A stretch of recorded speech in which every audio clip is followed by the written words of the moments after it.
को बोले तो दोस्तों ये हमने बताया को जहां पर दिया जाए इतने को, इतनी मात्रा को, इतने ग्राम को, ऐसा जहां भी बोला जाए स्मॉल w होता है, यानी ये विलेय का भार होता है।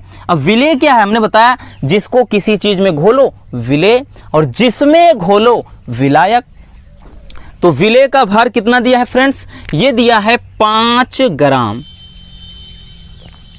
5 ग्राम। आगे कह रहा है को 450 ml विलेयन में घोला गया, यानी तो ये ml विलेयन दिया है, यानी विलेयन का आयतन पूरा दे रखा है दोस्त। किस में दिया है, ठीक। अब की बार देखिए इतने विलेयन में घोला गया है। अगर जल में कहा था तो हम कैपिटल W का वैल्यू लिखते, है ना, समझ में आया। लेकिन कहा है विलेयन में घोला गया, यानी विलेयन का आयतन दे रखा है, तो हो जाएगा ये 450 ml, क्योंकि भाई आयतन ml में ही तो होगा, है ना। फिर आगे सवाल में क्या कह रहा है कि विलेयन की मोलरता ज्ञात करना है। इसको कैपिटल M से ही दर्शाते हैं मोलरता को, तो विलेयन की मोलरता आपको ज्ञात करना है यहाँ पर। अब देखिए विलेयन की मोलरता के लिए जो फार्मूला होता है दोस्तों, ध्यान से समझिएगा, कैपिटल M बराबर होता है मेरे प्यारे रसगुल्लों, ध्यान से समझिएगा, होता है कि W बाई, ध्यान देना, W by M into V, ठीक, और गुणे 1000। ये किसके लिए होता है, ये होता है मोलरता, हाँ मोलरता के लिए। अब मोलरता किसे कहते हैं, हमने इस पर वीडियो भी बनाया है कि 1 लीटर विलेयन में उपस्थित विलेय के मोलों की संख्या को मोलरता बोलते हैं।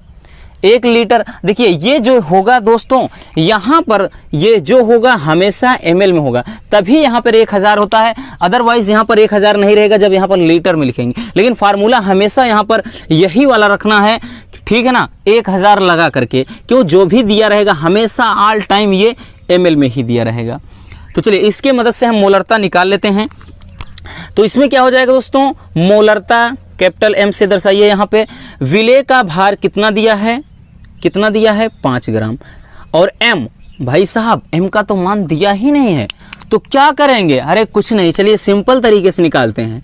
NaOH है, NaOH है, तो NaOH को ही घोला गया, तो ये विलेय है, और विलेय का हम अणुभार कैसे निकालेंगे, Na यानी परमाणु भारों के योग को ही क्या कहते हैं, अणुभार कहते हैं।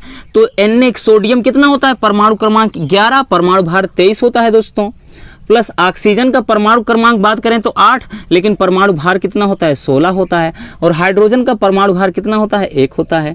तो यहाँ से ये कितना निकल कर आया, 6 3 9 1 10 की 0, इसके बाद 2 1 3 4, तो ये 40 अणुभार हो गया। तो यहाँ